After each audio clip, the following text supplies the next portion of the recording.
It's now time for our second panel of the day entitled Running Out of Time. Our fantastic moderator, Mitzi Janelle Tan, will guide the discussion on how urgent our climate crisis response must be if humanity is to survive. She's a Global Choices Arctic Angel and an advocate for systemic change. Welcome, Mitzi. Hi everyone, I'm Mitzi Janelle Tan, a climate justice activist with Youth Advocates for Climate Action Philippines and Fridays for Future, and I am so happy to be here to have this wonderful panel with me. First up, I have Tafadzwa Kulotowi, who is a young climate activist and humanitarian, currently studying a bachelor's degree in business management and information technology. She is passionate about climate change and justice, and has been advocating about it in her community, bringing change and providing knowledge on how technology can play a huge role in climate justice. She is currently the Climate Live representative of Zimbabwe and also one of the coordinators for Fridays for Future Zimbabwe and Rise Up movement. So welcome, Tafadzawa. And next up with us on our panel is Laura Munoz, who is an ecofeminist and climate activist. She is an audiovisual communicator from the Andean Mountains of Colombia who comes from a peasant family. She's part of Fridays for Future and Pacto X El Clima and Unite for Climate Action, and has been involved in the process of strengthening the Colombian and Latin American climate message towards international conversations. She believes that climate justice is needed to create safe spaces where diversity is the foundation and decoloniality is the path that we tread. So I'm very, very excited for our conversation today because we have such amazing panelists with us. And so I have that first question. You're both climate activists. You have both seen the climate crisis firsthand, coming from countries that are so impacted by climate change. What worries you the most today? Tafadzawa, do you want to go first?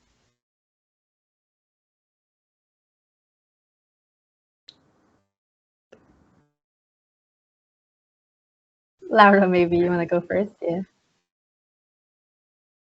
Yeah, I can go meanwhile. Thank you, Mitzi, for having me. I'm so happy to be with you. We're friends like outside this space. One of the things that worries me the most is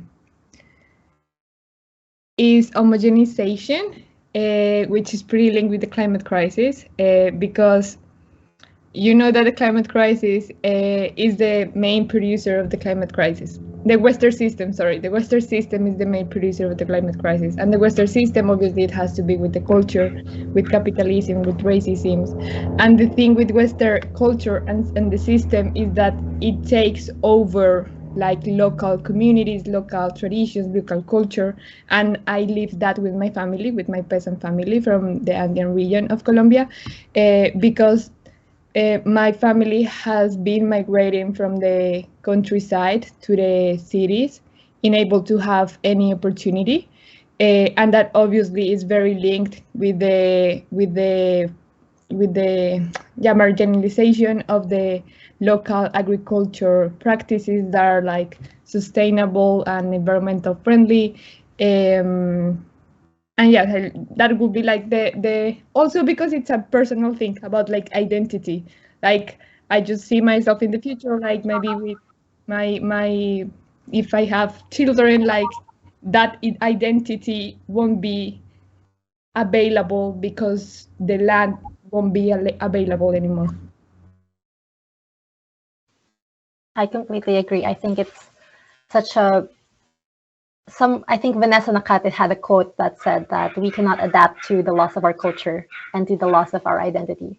So adaptation is not enough. We have to start talking about loss and damages when we're talking about the climate crisis. I see that Tafadzawa is back. Do you want to share us what is worrying you the most with the climate crisis today? Sorry about that. What worries me about the climate crisis today, it's poverty. And it's not something that I only grew up in, but it's what's facing the world at large. It's not only about not having juice to eat, juice in the house or going on a vacation, but it's starvation, it's hunger, and people are suffering with poverty today.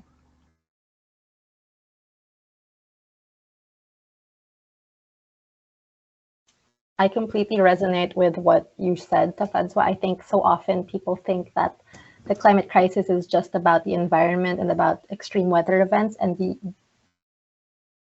people don't link it with the existing socioeconomic crises that's already happening. But just as Laura mentioned earlier about the Americanization and the homogeneity, yeah. So we have those problems facing us. We have big problems facing us.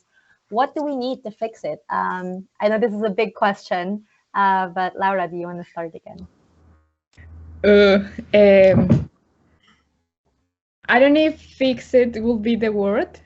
For me, it will be more about like healing. We need to leave the planet Earth, our home, to heal. We need to also start healing our history, our personal history, also our community's history, and that starts also with taking action, like we questioning why we are where we are, what has happened, and also to like take action to change that and start healing, like a healing process. I would say that is more than like a fixing. Tafadzwa, how about you? What do you think we need to fix it, or what do you think we need to heal, as Laura just mentioned? I think we need to start with the mindset, how people think and how people see things, because this is a global crisis and it also needs global solutions. So it needs everyone to be in it when people understand it on a greater level in order for us to have solutions, to bring in solutions. So people need to be aware and need to be educated about it. So changing the mindset of what's happening in their communities is one of the key things that I would recommend. I love how you said that education and changing the mindset is something that needs to be looked at. And Laura, you've spoken a lot about this in the past, about how it starts with changing our own mindsets and the Western mindsets that have, influenced us. Is there anything that you want to add to what Tafadzwa just said? The thing with I don't know, with, for example, myself, like, and my family is peasant, but like the thing with, for example, the peasant community that my family is from, is that we have an intercultural identity. So we have an indigenous identity from the previous indigenous, like some of the indigenous communities that are still alive in that region. But the thing is, we are pretty near to the capital. It's just 2 hours by car. So we are also very, very Westernized. So that's why we have this intercultural identity.